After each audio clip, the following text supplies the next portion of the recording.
జిల్లా వేములవాడ గోశాలలో కోడెల మృత్యుపై చెల్మెడ లక్ష్మీ నరసింహారావు ఆవేదన వ్యక్తం చేశారు. కోడెల సంఖ్య పెరుగుతున్నా వాటి సంరక్షణలో నిర్లక్ష్యం వహించడంపై ఆగ్రహం వ్యక్తం చేశారు. ఈ విషయంపై ఎమ్మెల్యే స్పందించాలని డిమాండ్ చేశారు. కోడెల సంరక్షణ కోసం పక్కా ప్రణాళిక అమలు చేయాలని డిమాండ్ చేశారు. ఇక్కడ పరిసర ప్రాంతాల్లో దగ్గర ఎక్కడున్నా కూడా 10-12 కిలోమీటర్ల ప్రాంతాలు ఎక్కడున్నా కూడా ఒక 50 ఎకరాలు కొనాలి. ఈ గోశాలను అక్కడికి షిఫ్ట్ చేయాలి. అక్కడ కంటిన్యూస్గా ఒక వెటర్నరీ డాక్టర్ ఉండి మరి దానికి సరిపడే మ్యాన్ పవర్ని ఆడ ప్రొక్యూర్ చేసి దానికి సరి అయిన పోషణ గడ్డి కానీ ఇతర నీళ్ళ వసతులు కానీ ఏదైనా పెట్టి దానికి మందులు కొని ఎప్పటికప్పుడు చికిత్స చేయాలని మీ ద్వారా మరి ఈఓ గారిని నేను డిమాండ్ చేస్తా ఉన్నాను. చూస్తా ఉన్నాము. ఒక్కసారి వాళ్ళ రికార్డు చూడండి మీరు.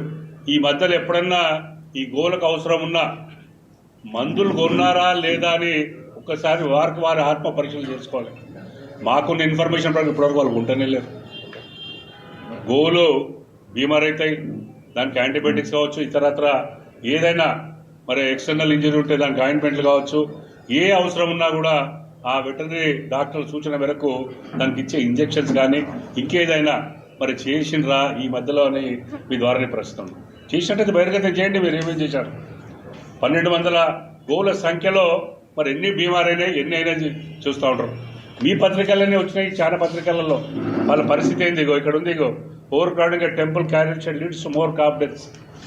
ఇళ్ళనే ఉన్నది. ఇలా వసతి మించి గోవులు ఉన్నాయని ఒక దానిలో, లేదంటే దేవుడి కోడలను మరణ సాక్షణమని అంటే మనమే చంపుతున్నాం అనేది వీరే రాశారు. వివిధ పథకాలు రాజన్న కోడెల మృత్యు ఘోష ఏంది పరిస్థితి ఇక్కడ?